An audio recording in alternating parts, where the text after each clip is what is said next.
Hello बच्चों, कैसे हो? आशा है आप अच्छे से पढ़ रहे होंगे। पिछली वीडियो में हमने मोमेंट्स के chapter number 6 weathering the storm in Ersama का भाग 1 पढ़ा। इसमें 27 अक्टूबर सन 1999 को उड़ीसा में आए हुए चक्रवात के बारे में बताया गया है। कहानी में एक लड़का प्रशांत है जो अपने दोस्त से मिलने एरसामा नाम के एक छोटे से कस्बे की ओर गया था और वहां तूफान आने की वजह से फंस गया। अपने दोस्त के परिवार के घर पर ही उसने अपनी जान बचाई और वो पूरा परिवार घर की छत पर आश्रित रहा। वहां उन्होंने कच्चे नारियल खा करके काफ़ी दिन बिताए और जब तूफान खत्म हुआ और पानी धीरे धीरे नीचे उतरने लगा तो प्रशांत ने अपने परिवार को ढूंढने के लिए अपने घर वापस जाने का तय किया।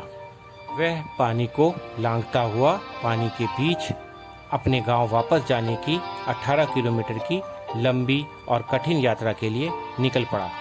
रास्ते में जगह जगह उसे टूटे हुए मकान, गिरे हुए पेड़ और मरे हुए जानवर, पशु आदि सब दिखाई दिए और रास्ते में उसे अपने चाचा के 2 दोस्त भी मिल गए और इन तीनों ने अब वापस गांव की यात्रा शुरू करी।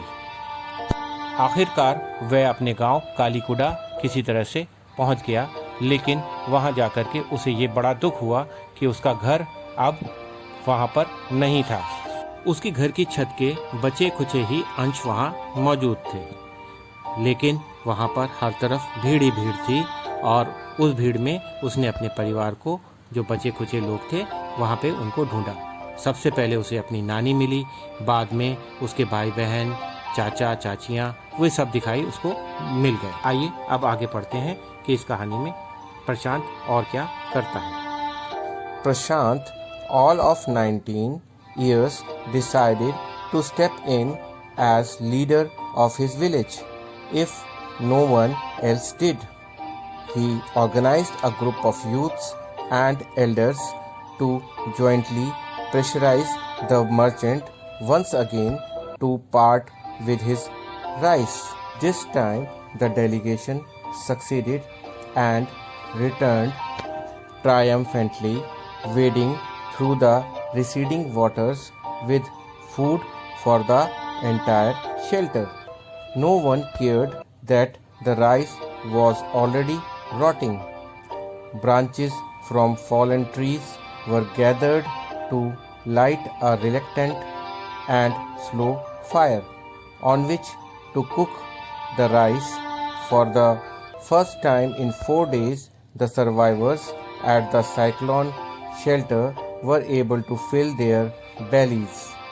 His next task was to organize a team of youth volunteers to clean the shelter of filth, urine, vomit and floating carcasses and to tend to the wounds and fractures of the many who had been injured. प्रशांत, जो केवल 19 साल का था, ने गांव का नेता बनने का फैसला किया। यदि कोई और नहीं बनना चाहे तो उसने गांव के युवाओं और बड़ों या प्रौढ़ों को संगठित किया ताकि वे एक बार फिर से संयुक्त रूप से व्यापारी पर दबाव डालें कि वह उन्हें अपने चावल दे। यानी वे गांव के बनिए पर दबाव डालकर उससे भूखे लोगों के लिए चावल लेना चाहता था। इस बार उनके खास दल को सफलता मिली और वे विजयी होकर लौटे। कम होते हुए पानी को लांघते हुए वे पूरे शिविर या आश्रय स्थल के लिए भोजन लेकर लौटा। किसी ने इस बात पर ध्यान नहीं दिया कि चावल पहले ही सड़े हुए थे। कठिनाई से धीमी आग को जलाने के लिए गिरे हुए पेड़ों से टहनियाँ इकट्ठी की गईं, जिस पर चावल को पकाया गया। 4 दिनों में पहली बार तूफान के बचाव शिविर पर जिंदा लोग अपने पेट भर सके। उसका अगला काम था युवाओं का स्वयं सेवक दल का गठन करना ताकि शिविर से गंदगी, पेशाब, उल्टी और तैरती हुई लाशों को साफ किया जा सके और जो लोग घायल हो गए हैं उनके घावों और टूटी हड्डियों का इलाज हो सके। On the fifth day, a military helicopter flew over the shelter and dropped some food parcels. It then did not return. The youth task force gathered empty utensils from the shelter. Then they deputed the children to lie in the sand left by the waters around the shelter with these utensils on their stomachs to communicate to the passing helicopters that they were hungry. The message get through, and after that the helicopter made regular rounds of the shelter, airdropping food and other basic needs. पांचवें दिन शिविर के ऊपर एक military helicopter उड़ा और कुछ भोजन के डिब्बे गिराए। इसके बाद वह वापस नहीं आया। युवा काम करने वाले लोगों ने शिविर से खाली बर्तनों को इकट्ठा किया।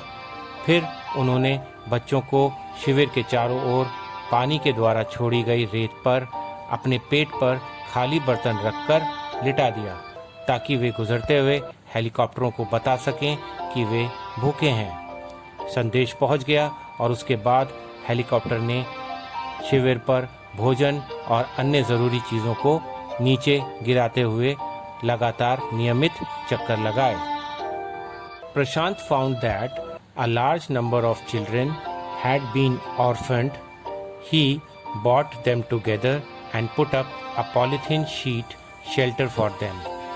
Women were mobilized to look after them while the men secured food and materials for the shelter.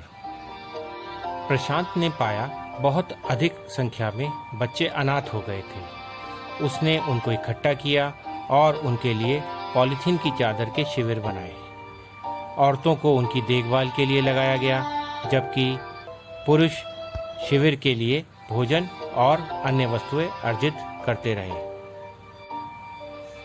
As the weeks passed, Prashant was quick to recognize that the women and children were sinking deeper and deeper in their grief.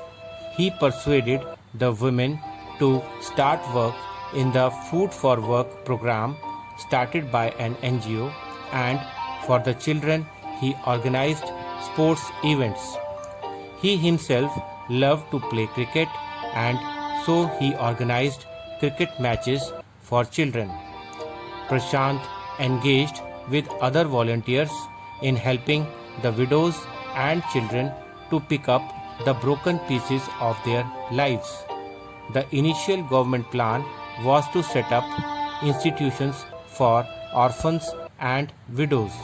However, this step has been successfully resisted, as it was felt that in such institutions children would grow up without love and the widows suffer from stigma and loneliness. Prashant's group believes orphans should be resettled in their own community itself, possibly in new foster families made up of childless widows and children without adult care.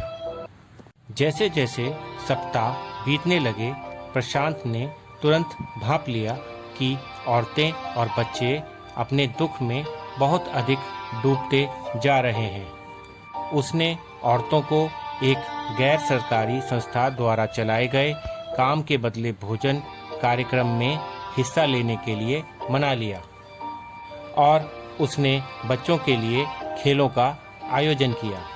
उसे स्वयं भी cricket खेलना पसंद था और इसलिए उसने बच्चों के लिए क्रिकेट मैचों का आयोजन किया। दूसरे स्वयंसेवकों के साथ मिलकर प्रशांत ने विधवाओं और बच्चों को अपने बिखरे जीवन को फिर से समेटने में व्यस्त कर लिया।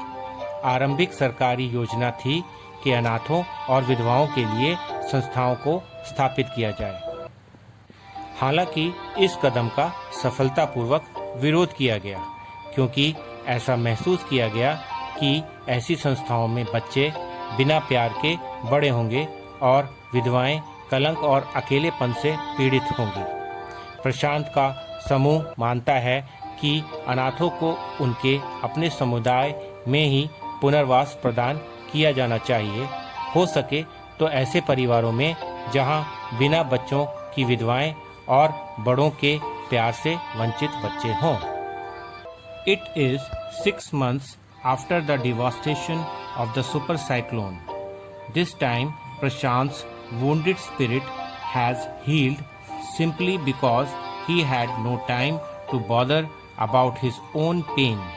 His handsome, youthful face is what the widows and orphan children of his village seek out most in their darkest hour of grief. उस भयानक चक्रवात की तबाही को बीते 6 महीने हो गए हैं। इस बार प्रशांत की घायल आत्मा केवल इसलिए ठीक हो गई क्योंकि उसके पास अपने दर्द के बारे में परवाह करने के लिए समय ही नहीं था। उसका सुंदर युवा चेहरा ही है जिसे उसके गांव की विधवाएं और अनाथ बच्चे अपनी सर्वाधिक दुख की घड़ी में तलाश करते हैं। अगर आपको ये वीडियो पसंद आई हो तो इस चैनल को लाइक करें, सब्सक्राइब करें और बेल आइकन प्रेस करें ताकि आने वाले लेसन्स की वीडियो आपको समय पर मिलती रहे।